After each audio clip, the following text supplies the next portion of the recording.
Bismillah. Assalamualaikum warahmatullahi wabarakatuh. Alhamdulillahirabbil alamin wa bihi nasta'inu ala umurid dunya waddin. Salatu wassalamu ala asyrafil anbiya'i wa mursalin nabiyina Muhammadin wa ala alihi washabihi ajmain, amma ba'du. Faqad qala Allah Ta'ala fi kitabihil karim, a'udzu billahi minasyaitonir rajim. Nun wal qalami wa ma yasturun ma anta bi ni'mati rabbika bimajnun wa inna laka la ajran ghairu mamnun wa innaka la'ala khuluqin azim. Shadaqallahul azim. Wa sadaqa rasulullah nabiyul habibul karim wa nahnu ala dzalika minasyahidin wa syakirin walhamdulillahi rabbil alamin. Ma'asyiral mu'minin ayyuhal hudur, sahabat rahimakumullah. Alhamdulillah, summa alhamdulillah hamdan katsiran thayyiban mubarakan fi. Kita masih diberi kesempatan oleh Allah untuk mempergunakan nikmat Allah berupa iman wal Islam dan nafas yang masih ada. Nafas itu jiwa ya, dalam diri kita, sehingga kita bisa hadir saat ini untuk berbuat baik. Salah satu akhlak yang terbaik yaitu mengaji. Semoga Allah meridhoi kita semua, amin. Dan kepada yang tidak hadir, semoga Allah rahmati, amin ya rabbal alamin. Langsung kita masih di bawah bab zurriyat, yaitu pendidikan pada anak. Sekarang kita niat untuk mendidik akhlak kepada anak. Jenis akhlak telah kita sampaikan di minggu lalu, yaitu hanya ada dua, yaitu akhlakul karimah dan akhlakul mazmumah. Akhlak yang mulia dan akhlak yang tercela. Kalau istilahnya kemudian husnul khuluq dan su'ul khuluq, yaitu akhlak yang baik dan akhlak yang buruk. Kemudian kita sempat menerangkan kemarin mengenai akhlak para nabi. Ya, jadi akhlak itu semua perbuatan baik atau akhlak yang baik. Semua perbuatan buruk adalah akhlak yang buruk. Kalau akhlak para nabi itu lebih kepada kesempurnaan lah, dikit lagi nih, sempurna, karena para nabi itu disetel oleh Allah berakhlak yang tinggi, khalisatan, akhlak yang murni kepada manusia lainnya, hanya pekerjaannya mengingatkan manusia kepada tempat di akhirat, pada Allah, para nabi itu. Nah, itu bisa diteteskan sedikit, dicontohkan oleh kita mencontoh. Jadi jadilah Anda pendakwah sehingga Anda berakhlak seperti nabi. Akhlak nabi yang kedua adalah kepada Allah selalu menyandarkan perbuatan baik. Yang namanya tauhidul af'al sebenarnya. Allah tuh perbuatannya satu. Satu perbuatan ini bisa kemudian ditulis di buku takdir gitu. Jadi Allah, dan di sifat-sifat Allah juga ada, Allah murka, Allah maha sombong, Allah apa gitu. Tapi para nabi kemudian karena akhlaknya tinggi disetel oleh Allah, tidak mengungkap itu dalam makom tabyin maupun makom taklim. Jadi kalau ngajarin orang itu nggak bisa, oh kamu sakit ya, Allah membuat kamu sakit, nggak bisa gitu. Tapi oh kamu sakit ya, gitu. Kamu sakit tuh jelek, disandarkan pada manusia. Ya. Allah yang menyembuhkan. Kebaikan disandarkan pada Allah, keburukan disandarkan pada manusia. Itu akhlak. Sekarang malam ini kita khusus mau membicarakan akhlak Rasulullah. Nggak akan habis, nggak akan bisa selesai menceritakan akhlak Rasulullah dalam waktu 1-2 jam. Terus sebab itu ringkasannya jadi begini. Rasulullah itu membicarakan masalah Rasulullah, kita akan bertemu dengan dua golongan besar. Satu, membicarakan masalah Rasulullah, dua-duanya sebagai manusia. Karena Rasulullah sendiri disuruh oleh Allah untuk ngomong pada umat, kul innama ana basyarum mislukum. Katakan Muhammad, katakan kepada orang-orang, aku tuh manusia biasa seperti kamu. Bedanya aku sama kamu, yuha ilayya, aku diberi wahyu, kamu tidak. Nabi itu asal katanya tuh naba, berita, pengajar. Jadi guru tuh nabi sebetulnya. Tapi jangan ada guru sekarang dipanggil, nabi, jangan gitu. Orang gila. Bukan nabi. Ya, berita sebetulnya, pembawa berita. Jadi dia itu disetel oleh Allah untuk berakhlak tawadu pada manusia walaupun dia nabi. Kul innama ana basyarum mislukum. Saya sama seperti manusia. Tapi di sisi lain Allah juga meninggikan nabi, khususnya Nabi Muhammad. Nah, kita ketemu dua golongan nanti. Bapak hati-hati kalau ketemu golongan, ya, dua golongan ini. Tolong cermati betul, jangan sampai kita terjebak ke dalam hulu.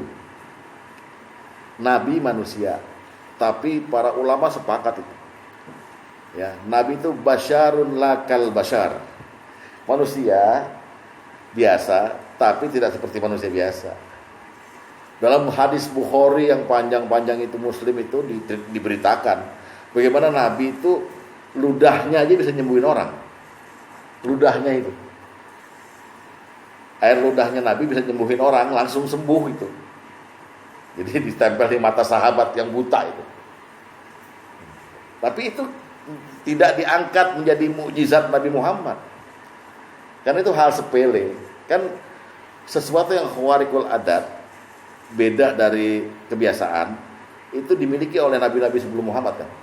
Nabi Isa bisa menghidupkan orang mati, Nabi Musa belah laut itu. Untuk Nabi Muhammad nggak perlu karena penutup. Penutup dia harus lebih tinggi dari itu semua gitu. Jadi Nabi Muhammad itu justru datang, Allah utus dengan akhlak yang tinggi untuk membuat pikiran kita terbuka gitu terhadap Allah, terhadap akhirat ini.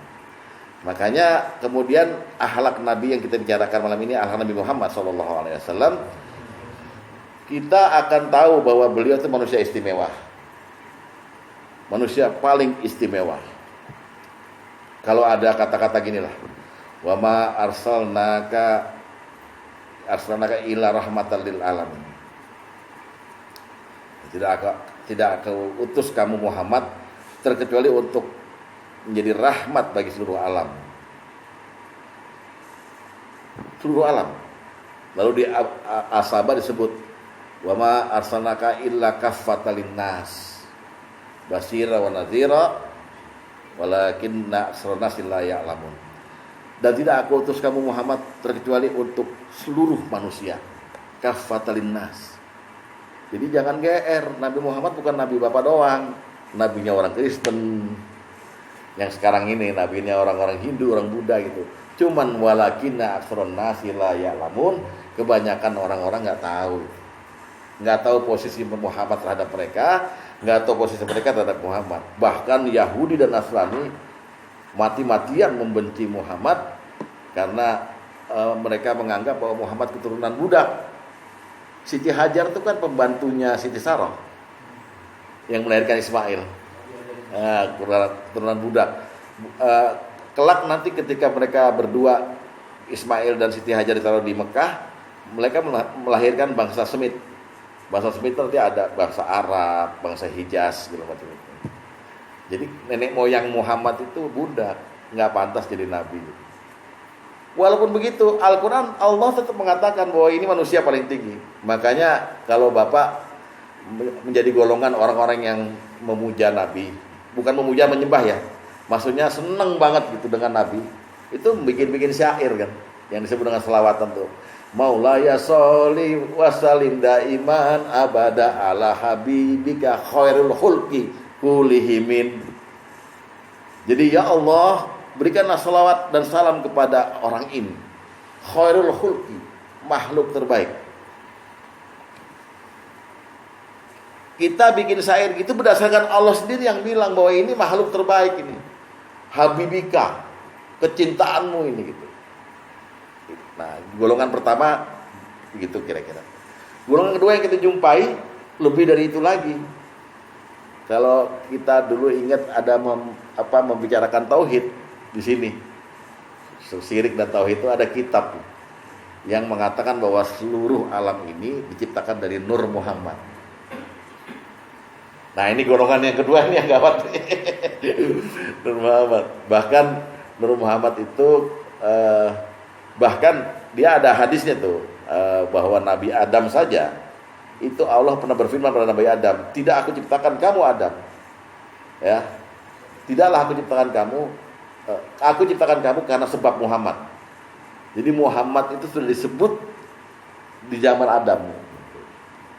Bahkan nanti ketika hari kiamat, ars itu Nabi Musa bergantungan di situ, ya, Nabi Musa dan Nabi Adam bergantungan di ars itu waktu hari kiamat. Itu melihat ada simbol La ilaha illallah Muhammad Rasulullah. Nah, golongan yang ini kemudian mengatakan bahwa Muhammad itu ya, maaf ya, jadi Allah dimujasamkan gitu loh, setara gitu, apa kayak dia benar-benar wakil Allah. Nah ini bisa kita lihat dalam nanti budaya yang berlaku di Asia, di mana masjid tuh Allah Muhammad setara. Coba apa manfaatnya itu? Ada Allah dilingkarin, ada Muhammad.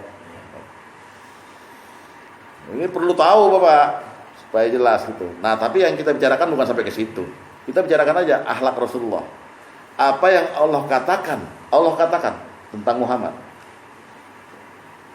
Jadi kalau yang udah Allah katakan nanti di luar kita, di luar pikiran kita mesti manut pada yang Allah katakan. Jangan kita punya, jangan didebat lagi ini ayat itu. Nah tadi saya bacakan surat Al-Qalam. Ya, ini lihat baik-baik ya, dengarkan ya. Surat Al-Qalam itu dari mulai ayat 2, apa kata Allah kepada Rasulullah? Ma anta bi ni'mati rabbika bimajnun. Karena nikmat Tuhanmu lah Muhammad, sekali-kali kamu bukan orang gila. Jadi Tuhan Allah mengatakan kepada Muhammad, karena nikmatku yang aku berikan padamu, maka kamu bukan orang gila. Kenapa ada ayat ini turun? Karena begini Pak, Bapak bayangkan diri Bapak menjadi Muhammad. Rasulullah itu saking dia maksum. Maksum itu dibebaskan dari dosa Pak. Artinya kalaupun dia kecebur sebagai manusia biasa berbuat dosa, itu Allah nggak kasih dosa. Tapi yang dimaksud dengan maksum adalah dijaga dari perbuatan dosa. Sejak bayi. Kita lihat kan beliau umur 1 tahun atau 1,5 tahun, jalan-jalan depan rumah itu loh. Depan rumahnya Halimatus Saidah, ibu susunya. Jadi ibunya kan di kota, Abdullah sama Aminah. Itu malaikat mendatangi beliau, malaikat Jibril dan Mikail, lalu mengoperasi jantung beliau itu. Artinya hatinya dibersihkan dari awal. Ya, dia dari awal itu. Kemudian ketika beliau jadi gembala, ya, jadi pengembala kambing, mungkin ingat ya bahwa di Sirah Nabawiyah beliau itu manusia biasa, umur 6-7 tahun, umur 10 tahun, kepingin lihat ada keramaian gitu. Kayak kita pengen ke mall. Rupanya kalau di sana habis maghrib itu, di gurun itu, ada kafilah-kafilah itu. Ada kabilah-kabilah yang ngadain joget-joget loh Pak. Kayak sekarang Bang Aman sama Erik lah. Ya, aku juga perasaan yang kan joget semua. Cewek cowok.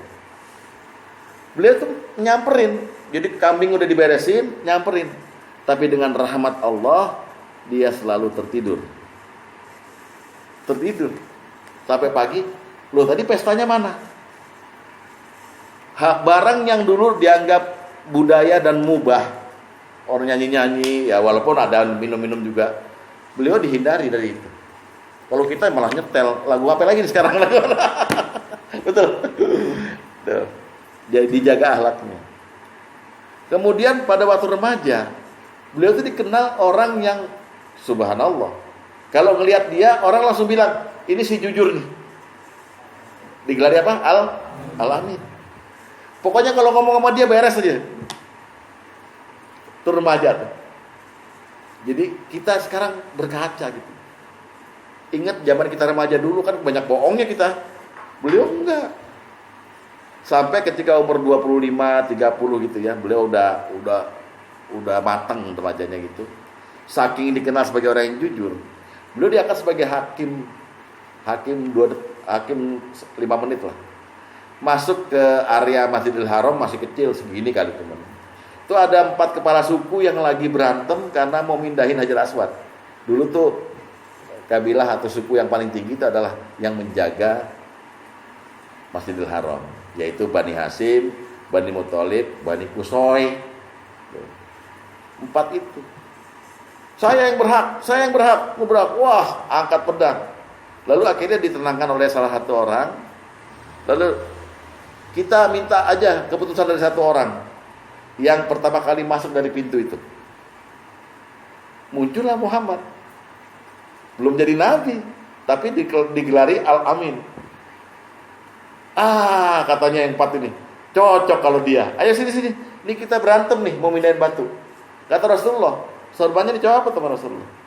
Bentangkan gitu.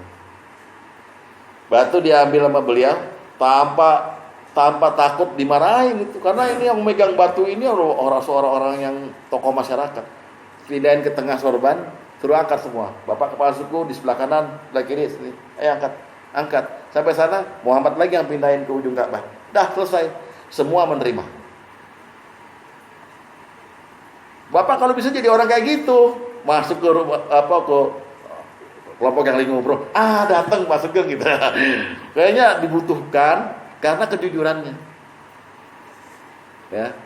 Jangan ada kita datang, ngentit lagi dan nih habis ini. Hilang duit kita, dompet kita. Itu akhlak itu. Luar biasa enggak? Nah, kemudian ketika beliau beranjak dewasa, kemudian kan beliau aslinya bekerja.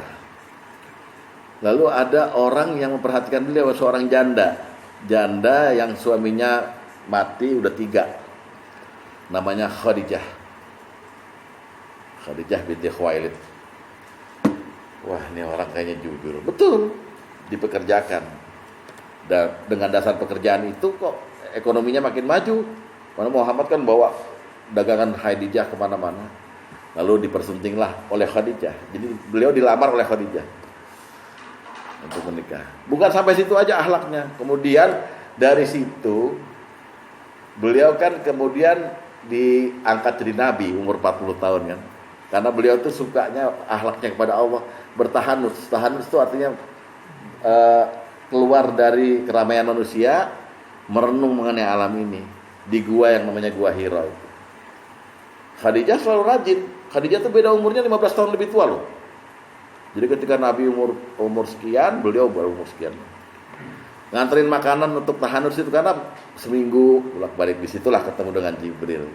Nah, di situ mulai akhlak beliau kelihatan, karena berkat dasar itu turun surat Al-Mudaththir bahwa sekarang kamu mengumumkan bahwa kamu nabi. Allah perintahkan begitu. Subhanallah, Pak. Orang yang dulu dianggap orang baik, jujur, sekarang suruh ngomong sesuatu yang bertentangan dengan budaya di situ. Di situ banyak tokoh masyarakat. Dengan berani beliau di pasar bilang, Assalamualaikum, saya nabi yang diutus oleh Allah. Coba, apakah dikatain gila? Lu kan Muhammad, dulu ngomongnya bener, sekarang kok kayak spelling gitu. Majnun. Paham gak?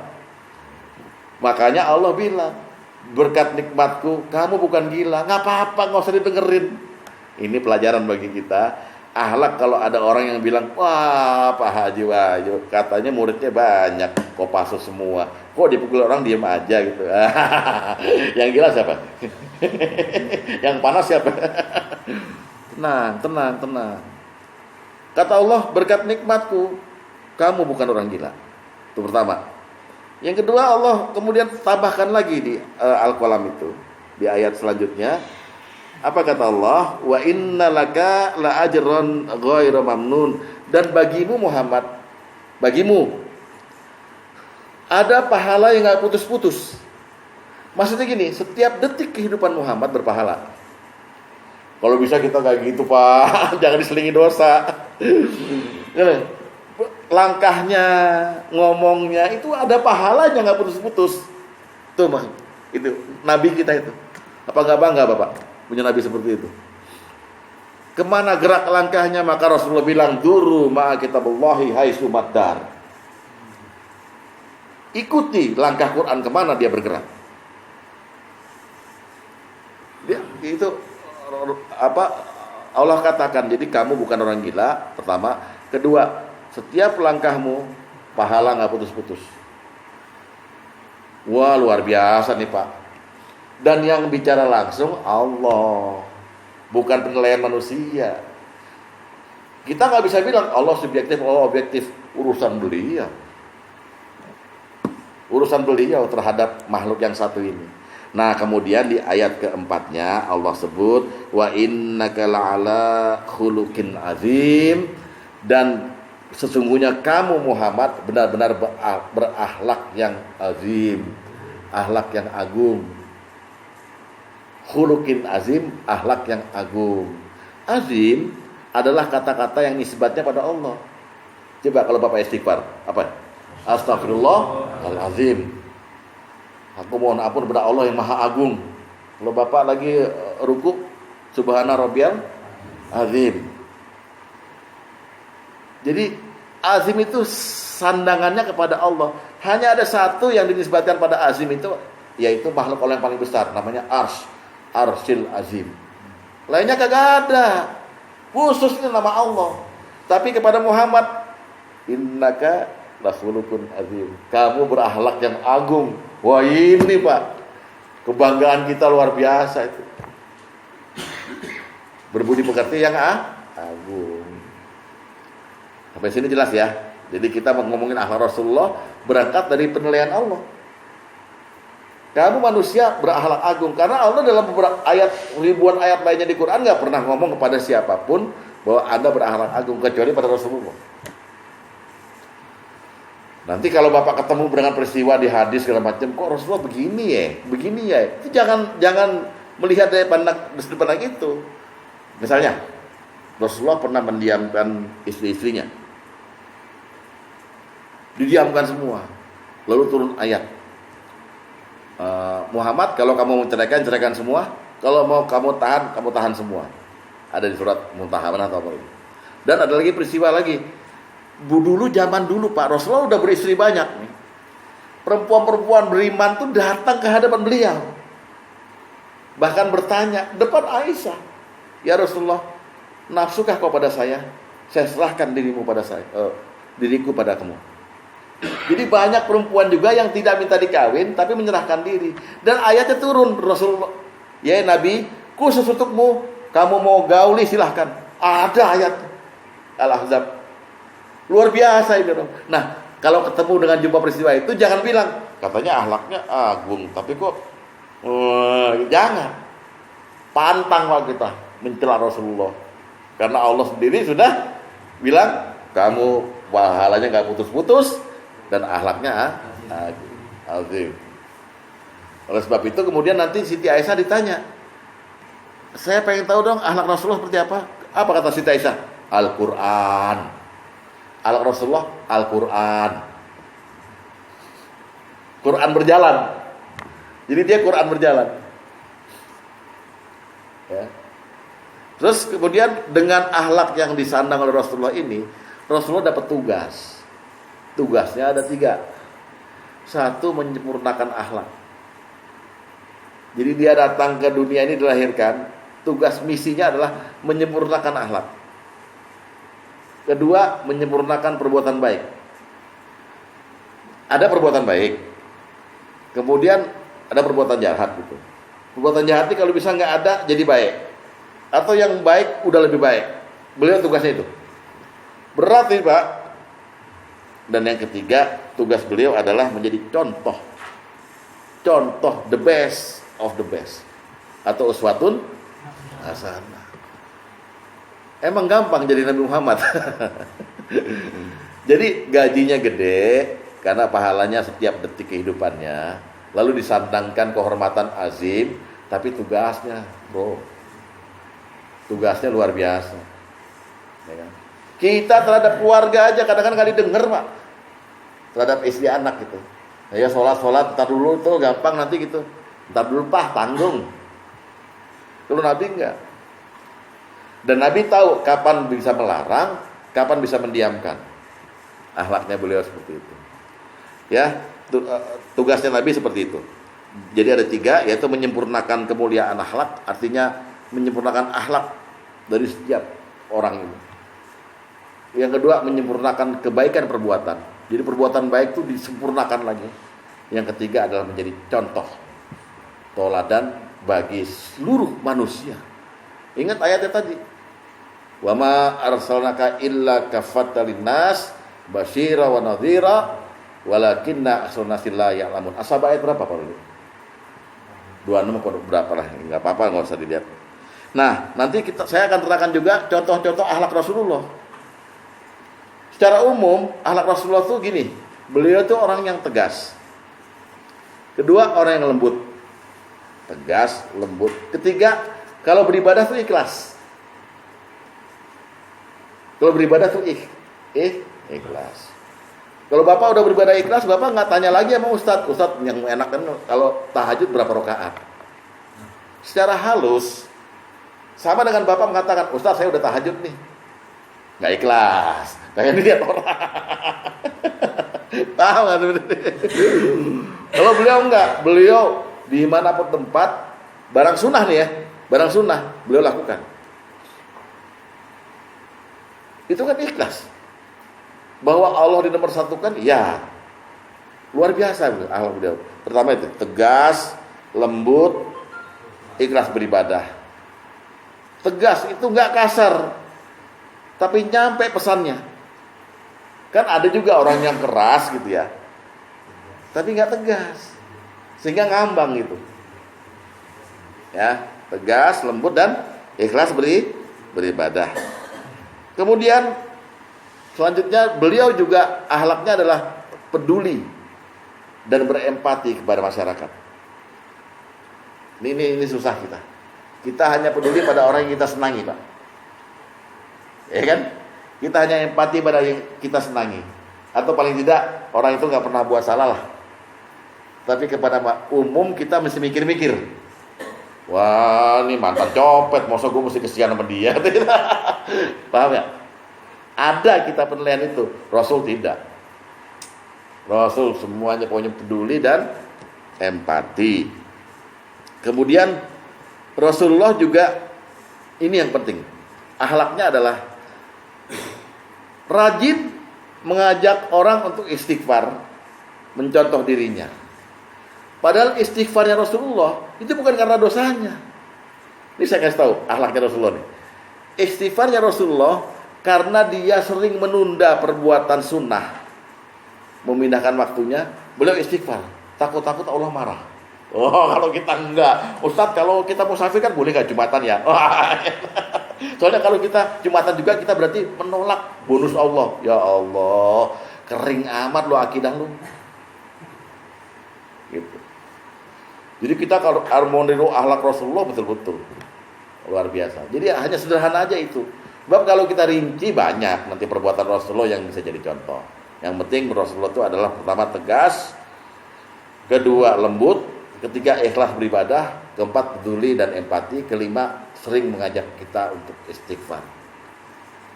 Nah, kalau kita bisa melakukan ini, akhlak kita terbaik dan hampir-hampir mirip akhlak Rasulullah. Kalau kita bisa, ya kan? Oke, kita mulai dari awal ya. Sekarang dengan bukti dalil. Kalau tadi kan saya memberi pengantar. Ya, kita lihat surat Al-Qalam ayat 2, 3 dan 4. Surat 68, Pak. Ayat 2, 3 dan 4.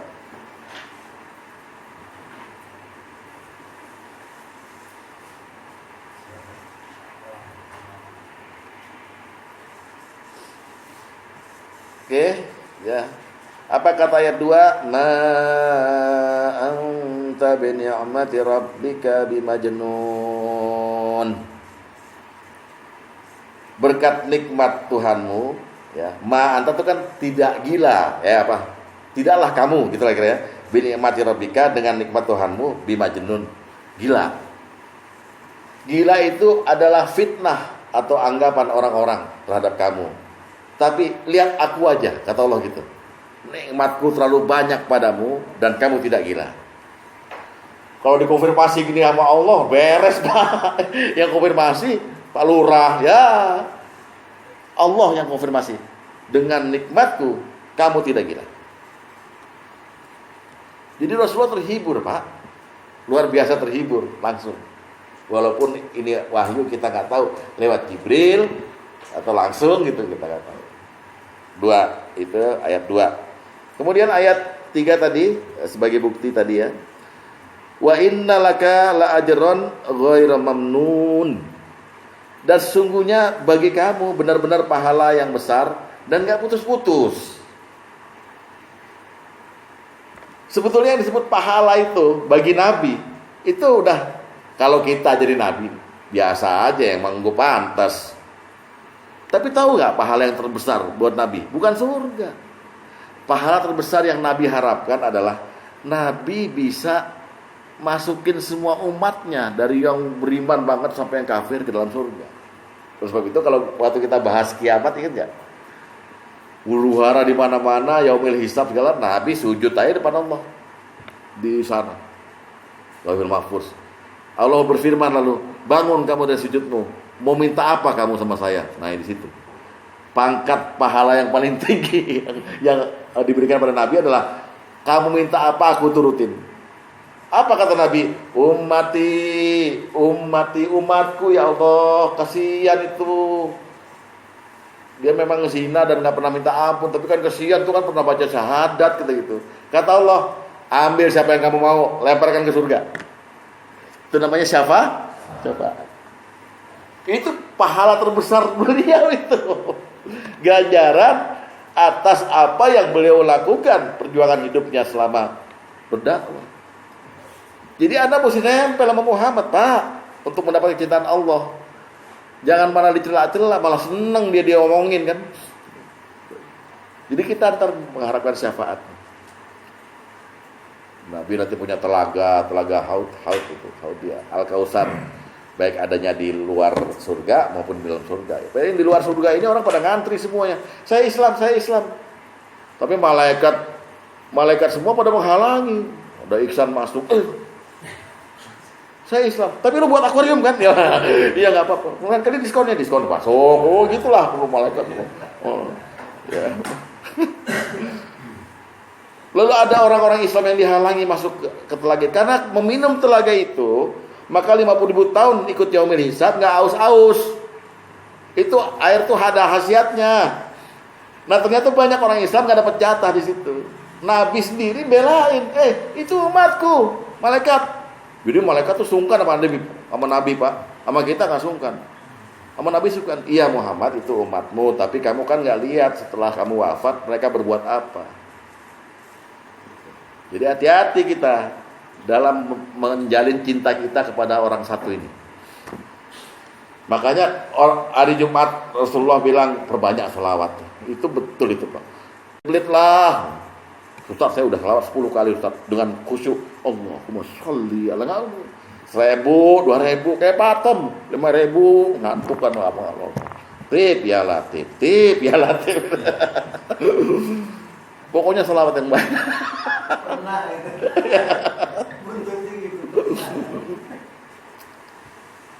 Ya, jadi itu. Jadi beliau pahalanya itu akhlaknya itu aja sebetulnya. Tegas, lembut, ikhlas beribadah, peduli ini penting. Dan terakhir mengingatkan orang bahwa orang masing-masing punya dosa, lalu istighfar kayak saya. Karena beliau meyakini dengan pasti manusia manapun ketika dia istighfar dan bertobat beres. Contohnya beginilah, ini kan turunnya ayat innaka la yahtadi man ahbabta walakin Allah yahdi may yasha. Muhammad, kata Rasulullah, kata Allah, kamu sekali-kali nggak bisa memberi hidayah pada orang yang kamu cintai, kan? Tapi Allah lah yang memberi hidayah. Itu turun karena Nabi itu di samping pamannya yang namanya siapa? Abu Thalib mudah mau meninggal. Paman, baca la ilaha illallah. Karena pamannya kan nggak pernah Islam kan, walaupun membela habis-habisan. Jadi pembelaan kita terhadap orang Islam sendiri kalau kita nggak sholat tetap dianggap sama Allah nol. Oleh sebab itu baca la ilaha illallah. Nanti urusanmu di akhirat biar aku yang tanggung jawab, kata Rasulullah itu luar biasa. Yang penting jangan bawa dosa. Islam dulu lah baru mati. Sampingnya ada Abu Sofyan, ada Abu Jahal. Ya orang gila. Dia main ponakan lagi, dia main itu. Nangis Muhammad keluar dari ruangan itu ditemani Jibril. Lalu turun ayat itu. Ali Imran ya? Apa berapa? Innaka la yahtadi man ahbabta walakin Allah yahdi may yasha. Muhammad, kamu sekali-kali enggak bisa berhidayah pada orang yang kamu cintai sekalipun. Allah yang berhidayah. Lalu Rasulullah iseng dalam hadis Bukhari itu nanya pada Jibril, kira-kira nanti si pamanku ini kalau enggak jadi Islam mati di mana letaknya? Turun lagi wahyu tapi enggak terdapat di Quran. Pamanmu nanti kelak separuh badannya di surga, separuh dari kakinya di neraka, gantung-gantung gitu. Nah di neraka itu dia dapat keringanan, dapat siksa yang paling ringan, yaitu ditaruh batu di sendalnya, otaknya mendidih, padahal dia di surga. Nah bingung nggak? Jangan main-main beragama san, ya. Akhlak ini yang kita bicarakan, ya. Kita bicarakan akhlak yang pertama tadi, khuluqin azim.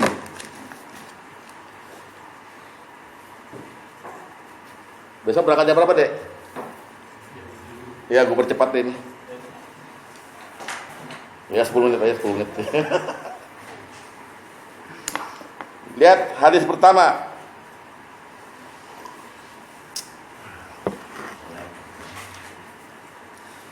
Dari Jubair bin Nufair, dia berkata, aku pernah menemui Aisyah dan aku bertanya kepadanya tentang akhlak Rasulullah SAW.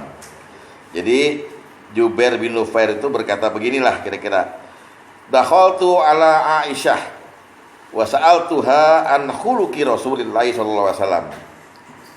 Faqalat, Aisyah berkata, menjawab, Al-Qur'an. Akhlak beliau adalah Al-Qur'an. Wah, ini luar biasa, Pak. Ini bukan pujian berlebihan, memang begitu orangnya Muhammad itu. Ya, memang begitu. Nah, kemudian beliau kan dengan akhlak yang azim tadi punya tugas kan? Tugas pertamanya hadis nomor 2, menyempurnakan akhlak. Lihat ya. An Abi Hurairah radhiyallahu anhu qala Rasulullah sallallahu alaihi wasallam, innama bu'istu liutammima makarimal akhlaq. Iya, liutammima makarimal akhlaq. Sesungguhnya aku diutus hanyalah untuk menyempurnakan kemuliaan Jadi ada orang berbuat baik bilang sama Rasulullah. Rasulullah bilang, tambahin lagi. Berbuat baik lagi, tambahin lagi. Gitu loh. Namanya menyempurnakan akhlak. Dulu kan gitu, orang sahabat kan Rasulullah nggak boleh berdiri, Pak. Berdiri mau pulang itu nanya terus sahabat, nanya gitu. Jadi jelas masalah agama. Kalau sekarang saya bilang ke taklim nih, apa dia bertanya? Semua pura-pura ngerokok. Apa udah pinter itu ya? Kan gitu. Kalau dulu enggak, dulu akhlak tuh dibina begitu sama Rasulullah. Terus dijelaskan, menyempurnakan akhlak. Tugas kedua, hadis nomor 6.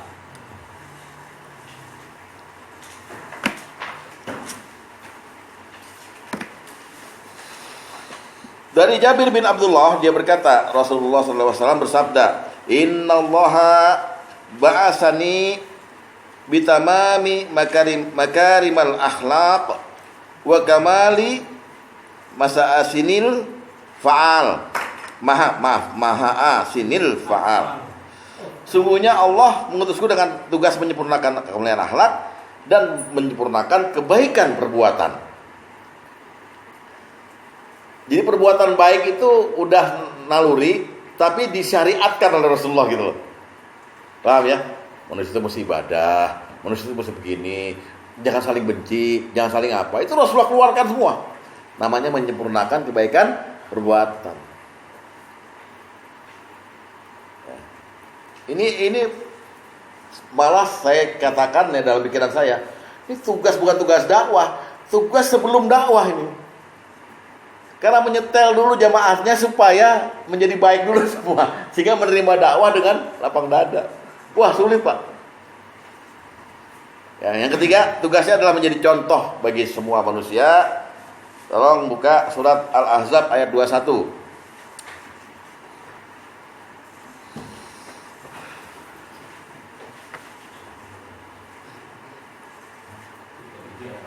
Surat 33 ayat 21. Barangkali ini yang akan jadi hafalan ya, tapi ya belum tentu ya kan. Lihat dulu Pak Sugeng ini 2 baris nih. Kalau Pak Tom bilang segini aja hafalannya kan gitu. Tahu nanti belum tentu. Laqad kana lakum fi Rasulillahi uswatun hasanah. Laqad itu lamnya bukan lam nahi, bukan lam nafi, lam taukid, artinya sungguh. Qad artinya sungguh. Jadi mesti diterjemahkan sungguh, sungguh dan amat sungguh. Yang ngomong siapa? Oh lo. Sungguh. Kana lakum dalam diri bagi kamu fi Rasulullahi dalam diri Rasulullah uswatun hasanah, ada contoh yang baik. Baik dalam dirinya secara zahir ya, dan dirinya secara batin. Sifat-sifatnya, jalan pikirannya, hubungannya dengan Allah, hubungan dengan sama manusia. Contoh yang baik. Semuanya. Karena ada fi itu menafikan yang bukan fi. Di dalamnya itu diri Rasulullah itu jadinya gitu. Nah, buat siapa? Dia bisa dicontoh. Liman kana yarjullahi wal yaumal akhir wa dzakarallaha katsira. Dia bisa jadi contoh untuk orang-orang yang percaya, beriman kepada orang yang mengharapkan rahmat Allah dan kedatangan hari kiamat dan banyak-banyak berzikir. Kita udah di tempat zikir di sini ya. Berarti ente berhak untuk mencontoh Rasulullah dan menjadikan Rasulullah itu contoh terbaik hidup kita. Jalan pikirannya, khususnya jalan pikirannya. Ya. Nah, jadi 3 itu. Jadi kalau ditanya sekarang, akhlak Rasulullah, akhlak yang agung. Dengan akhlak ini beliau bertugas 3. 1, menyempurnakan akhlak. 2, menyempurnakan perbuatan baik. 3, jadi contoh. Bilang sama anak-anak ntar, contoh ya gitu. Ditanya sama anak-anak, contohnya apa Pak? Ntar gue lihat lu contekan. Nah gitu. Dia mesti lihat contekan. Jangan lihat apa ya. Beliau manusia terbaik lahir dan batin. Ya, mungkin lihat hadis nomor 9 untuk referensi.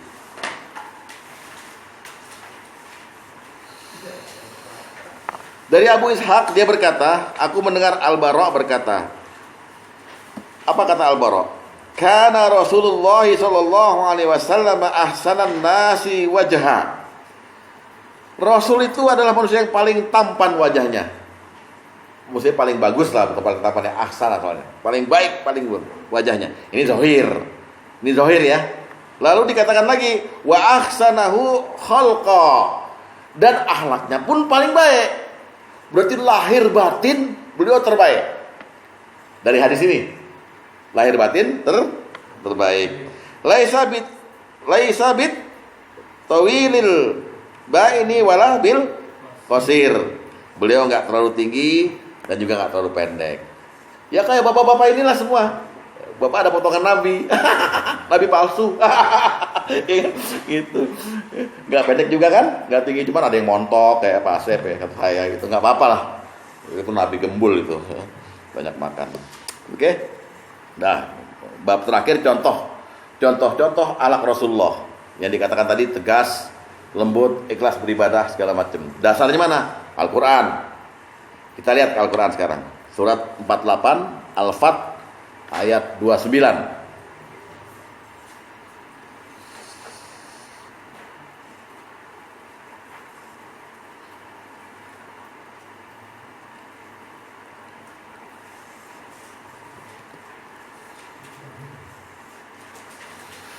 Lihat ya, ini satu ayat yang menyebut nama Muhammad langsung.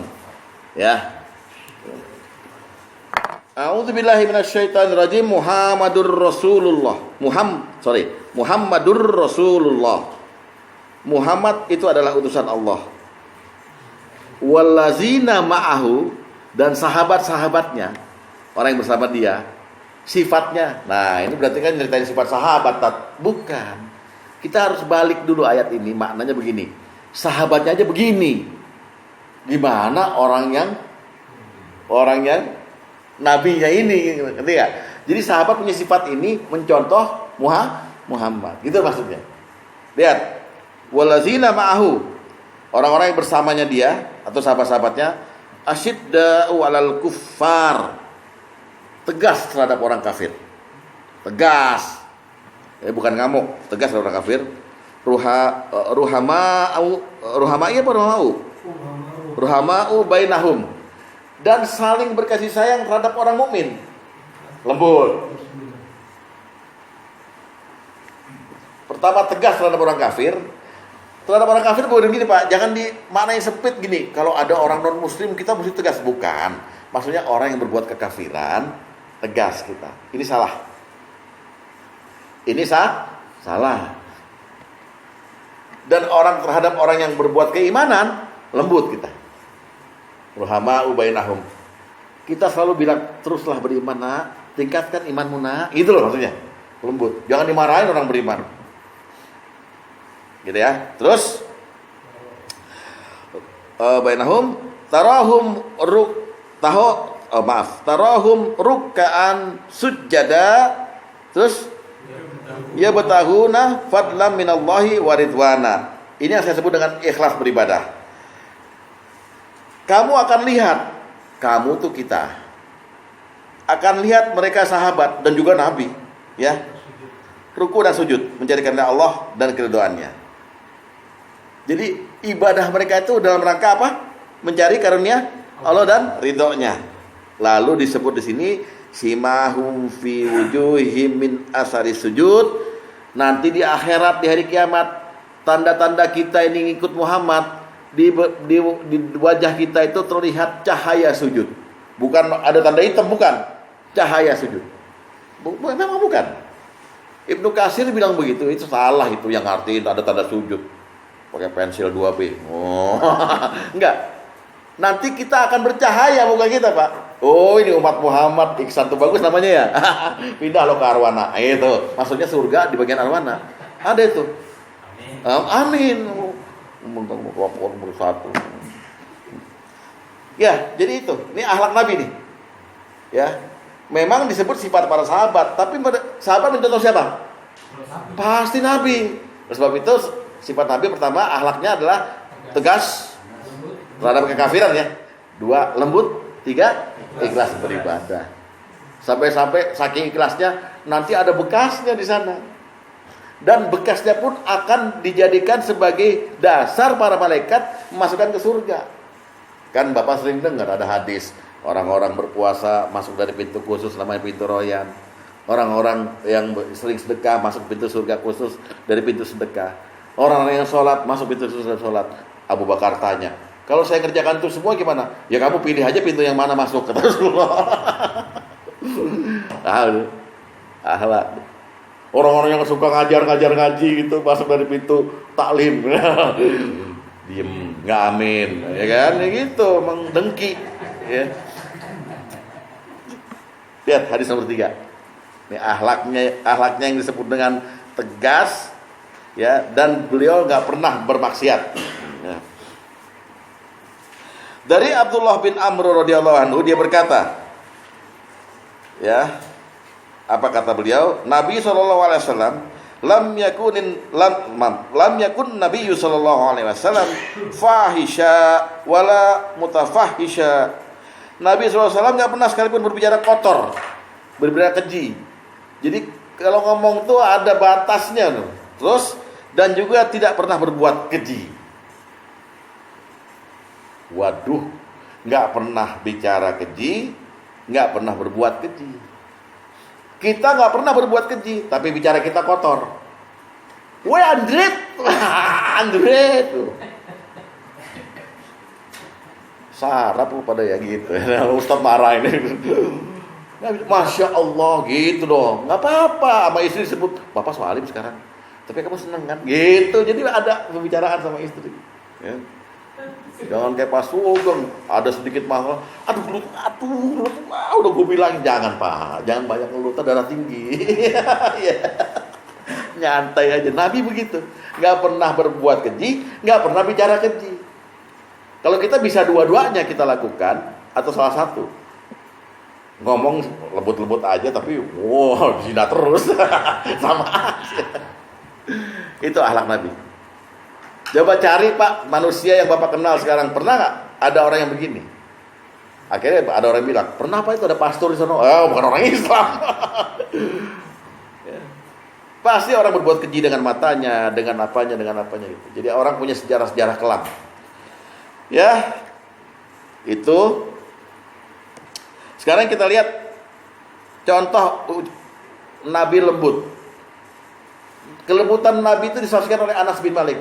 Untuk Bapak ketahui, Anas bin Malik itu adalah anak berusia umur 10 tahun yang diserahkan pada Nabi oleh ibunya. Jadikan dia pembantumu. Ketika dia umur 20 tahun, Nabi bebaskan dia dan Nabi kawinkan dia dengan seorang gadis. Tapi Anas waktu umur 10 tahun itu di rumah Nabi, jadi pembantu Nabi, dia bersaksi, Nabi itu gak pernah bilang sama saya, gak pernah. Gak pernah nanya sama saya, kenapa kamu begini? Kenapa kamu gak begini? Gak pernah. Akhlak Nabi adalah paling baik. Jadi beliau santai memonitor. Kalau Iksan jadi bos akuarium kan karyawannya dia ngomel-ngomelin. Jangan minta gaji mulu loh, itu benerin kaca. Nah itu salah satunya itu. Iseng aja tuh. Kalau kita lihat, ini kok sepele banget contohnya. Bukan. Menunjukkan bahwa kita gak perlu berbuat sesuatu yang bikin orang lain sakit hati. Bisa gawat loh Pak, kalau Bapak jadi pimpinan kepada anak buah, ngomong satu yang ternyata omongan itu berpengaruh pada hidupnya gitu. Lo gak akan bisa sukses dah kayak gue. Dia bawa itu ke istrinya, mah aku udah dibilang sama bosku, emang aku udah terlahir jadi kere, gak bisa sukses. Istrinya kemudian merasa sakit semua, stres, yang satu stroke itu, gara-gara omongan kita. Hati-hati, Nabi gak begitu. Coba hadis nomor 10. Lembutnya begini Nabi. Dari Sabit, dari Anas, dia berkata, aku telah menjadi khadim Nabi. Khadim itu pembantu ya Pak ya, atau pelayan, sallallahu alaihi wasallam selama 10 tahun. Namun selama itu beliau ya, fama qala li enggak pernah berkata ya, terus qattu ya, terus apa tuh kepadaku kan, sekalipun juga tidak pernah menanyakan mengenai sesuatu yang aku lakukan, kenapa aku lakukan, dan tidak pernah sesuatu yang aku tinggalkan, kenapa aku tinggalkan. Lalu bersaksi Anas ya, wa kana Rasulullah sallallahu alaihi wasallam min ahsanin nasi khuluqa, dan beliau itu Rasulullah SAW adalah manusia yang paling baik akhlaknya. Coba kita tes saja 1 bulan, kira-kira setiap hari berapa kali perkataan Bapak menyakiti istri. Emang lembut perkataannya ya, tapi sama istri membekas. Mas, ini anak-anak naik biaya SPP-nya karena biaya itu lagi. Jangan pengeretan lo Cukup jawabnya lembut, jangan pengeretan lo Tapi itu membekas di istri. Dikasih punggung Bapak 3 hari. Nyolek diem dia ngadep tembok, nyolek lagi neng. Hati-hati Pak.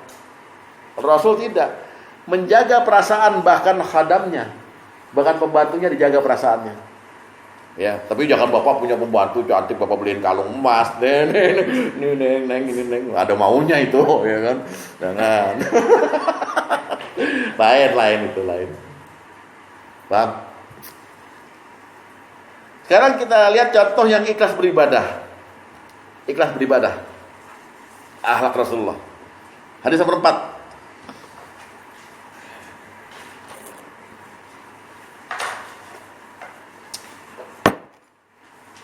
Dari Nafi, dari Ibnu Umar, bahwa Nabi SAW tidak pernah sholat duha kecuali kalau beliau baru tiba dari perjalanan jauh. Maksudnya nggak pernah sholat duha tuh nggak pernah sholat duha di rumah, ya, di rumah maksudnya ya.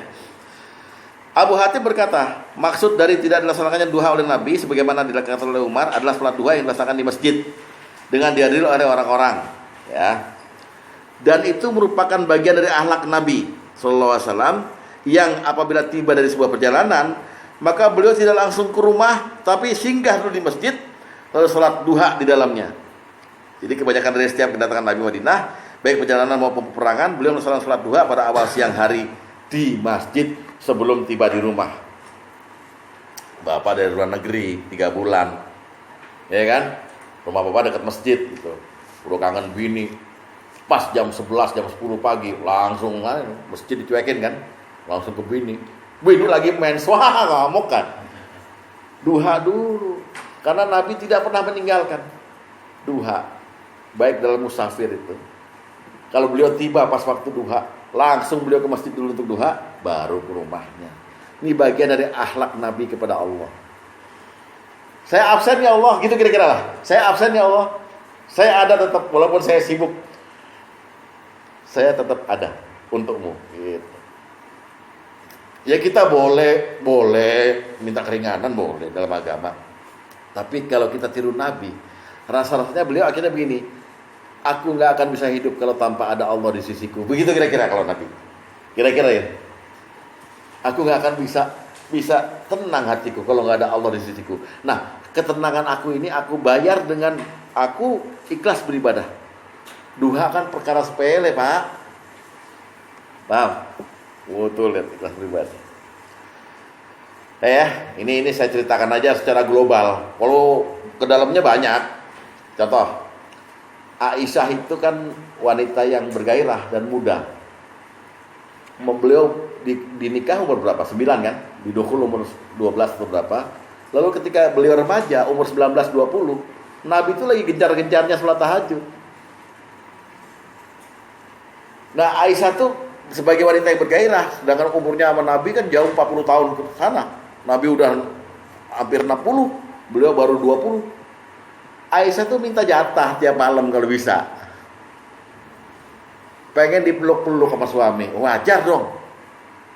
Istri muda, kalau kita sekarang istilahnya daun muda atau ABG. Suatu hari Nabi itu datang. Nabi selalu kalau mau tahajud, belum mau tidur, minta izin sama Aisyah, aku tahajud dulu ya? Iya gitu. Tahajud. Besoknya gitu lagi, sampai kakinya bengkak-bengkak. Aisyah godain, Pak. Bisa, jangan bilang kamar Nabi kayak kamar kita loh ya. Kita 3x3, 3x4, 5x8. Kamar Nabi itu sempit 1 meter kali sekian. Itu Aisyah jadi mepet ke sana, Nabi taruh semacam kayak tikar begitu. Ngadep kiblat. Salat tahajud. Aisyah godain, kakinya disilang di tahajud situ. Jalan Nabi berdiri, dibuka-buka sedikit gitu, untuk godain Nabi. Bukan godain sebenarnya, minta jatah. Sama Nabi disikirkan, tetap tahajud. Bengkak kakinya Nabi, karena berdoanya lama, sujudnya lama. Lalu Aisyah tanya, kenapa kamu yang sudah maksum, yang sudah dibebaskan dari dosa, kamu masih melakukan ini pada Allah? Apa jawab Nabi? Afala akuna abdan syakura.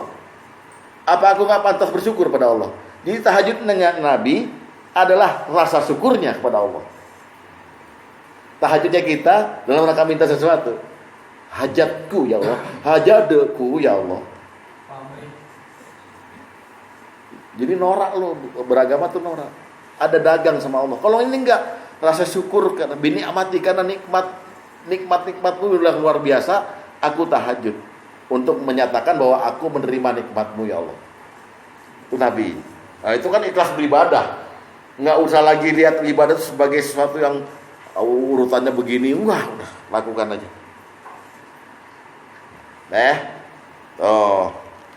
Sekarang akhlak yang selanjutnya adalah peduli dan empati gitu ya. Surat At-Taubah 128. Surat At-Taubah ayat-ayat terakhir itu 128.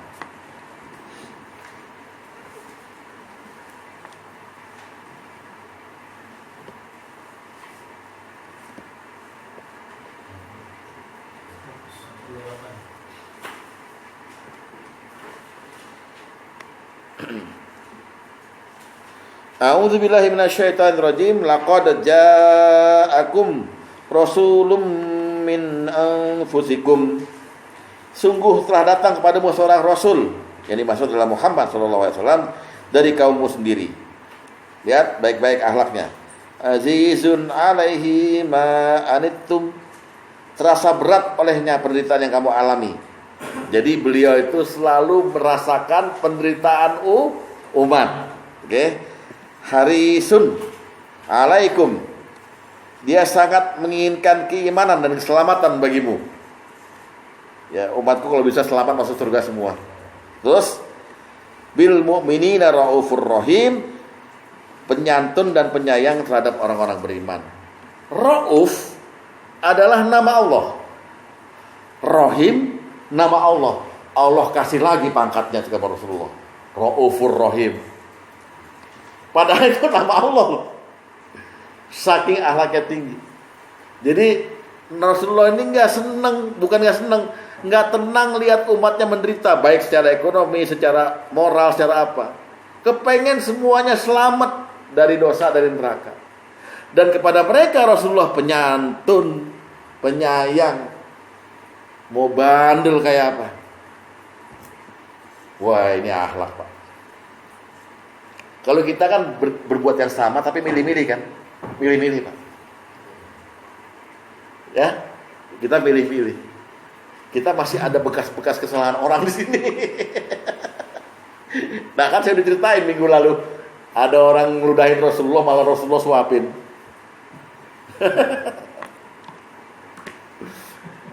Nah, gitulah. Itu akhlaknya Rasulullah. Yang namanya peduli dan empati. Ditandai dengan begini. Rasulullah itu kan pernah mengumumkan, saya akan membakar rumah orang-orang yang nggak mau berjamaah ke masjid. Ini hukum bukan? Ini hukum bukan?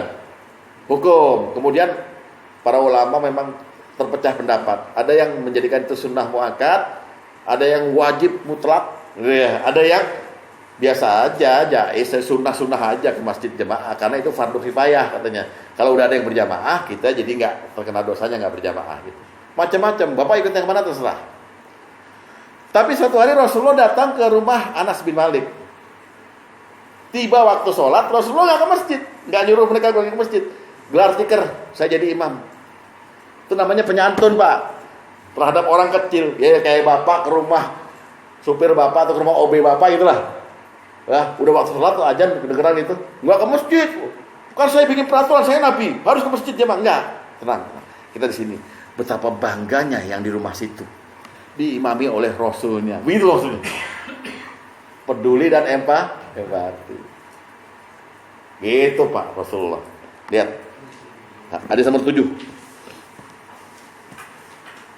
Hadis nomor 7. Dari Anas bin Malik, dia berkata, Rasulullah sallallahu alaihi wasallam adalah sosok manusia yang terbaik akhlaknya. Oke. Warubbama tahdurus shalah, ketika jatuh waktu salat, bertiba ya, wa huwa fi baitina, dan ketika dia saat itu dia ada di rumah, beliau ada di rumah kami, katanya Anas ya. Wa ya'muru bil bisatil ladzi tahtahu, dan dia merintahkan akan dibentangkan tikar yang ada di bawahnya, kemudian disapu dan diperciki air. Lalu Rasulullah SAW mengimami, sementara kami berdiri di belakang beliau, lalu beliau sholat bersama kami. Bagi bapak yang gak meresapi soal akhlak, ini kejadian biasa-biasa aja. Tapi bagi yang meriwayatkan ini, Anas bin Malik, wah aku bangga ya, Rasulullah itu jadikan rumahku masjid ya. Beliau langsung jadi imamnya. Bahkan beliau nyuruh bentangin tikar, beliau ngambil air, mercikin air sendiri. Gimana San? Kalau gue ke rumah lo terus gue bilang, ambil karpet San, gue yang bersihin gitu ya. Jangan Ustaz. Yang sama sekalian Ustaz. Dapur suruh bersihin juga. Orang kurang ajar emang gitu ya. Kalau kejadian. Akhlak nih. Ini akhlak. Itu yang lain pada dengerin enggak? Tidur semua ya. Nah, saya perlu. Ya, tinggal 2 hadis lagi. Sifat selanjutnya, akhlak selanjutnya adalah Rasulullah memasarkan istighfar. Artinya menganjurkan istighfar, benar-benar istighfar. Ini hadisnya agak panjang nih. Kita lihat nanti. Hadis nomor 5. Hadis nomor 5. Dari Abu Hurairah, dia berkata, aku tidak pernah melihat ada orang yang lebih banyak mengucapkan astagfirullah wa atubu ilaih daripada Rasulullah SAW. Beliau memohon ampunan kepada Tuhannya Jalla wa'ala pada semua keadaan.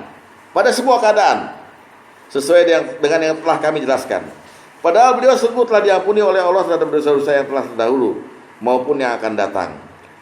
Maka pada istighfarnya beliau itu terkandung dua makna. Makna yang pertama adalah bahwa Allah Jalla wa'ala telah mengutusnya sebagai orang yang mengajarkan kepada makhluknya, baik dengan ucapan maupun perbuatan. Maka beliau mengajarkan kepada umatnya untuk beristighfar dan membiasakannya, karena beliau mengetahui bahwa perbuatan dosa-dosa itu dapat terhapus dengan memohon ampunan. Makna kedua, bahwa Nabi SAW memohon ampun untuk dirinya dari perasaan beliau akan kurangnya ketaatan, dan bukan karena dosa yang dilakukannya. Karena Allah Jalla wa'ala telah menjaga beliau dari makhluknya dan telah mengabulkan doanya berupa penjagaan dari godaan setan, sehingga setan tunjuk kepada beliau.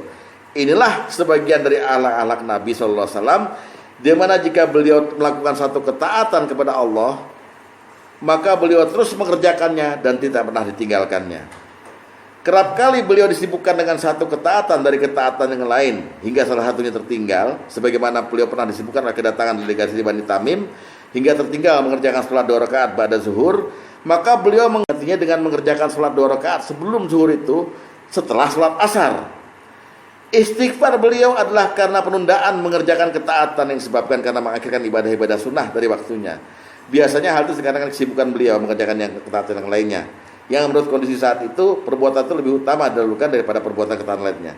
Jadi beliau SAW beristighfar bukan karena dosa yang beliau lakukan, tapi karena ada penundaan ketaatan. Waduh, luar biasa akhlaknya pada Allah.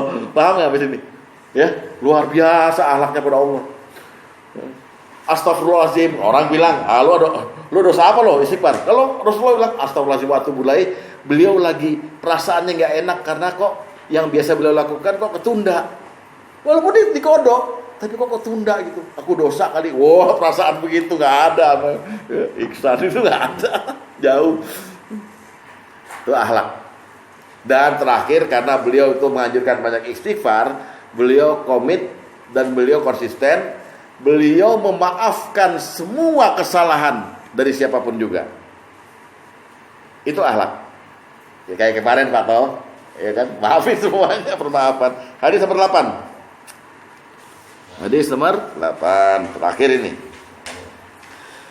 Dari Abu Ishaq, dia berkata, aku mendengar Abdullah Al-Jadali berkata, aku pernah bertanya kepada Aisyah mengenai akhlak Rasulullah SAW, maka dia pun menjawab, beliau bukanlah seorang yang buruk perilakunya, nggak pernah maksiat tadi ya, tidak pula pernah menjelek-jelekan orang lain, apalagi ini kita mah tiap hari ya.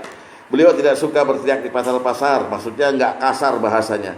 Beliau bukanlah jenis manusia yang membalas keburukan dengan keburukan, namun beliau selalu memaafkan dengan lapang dada.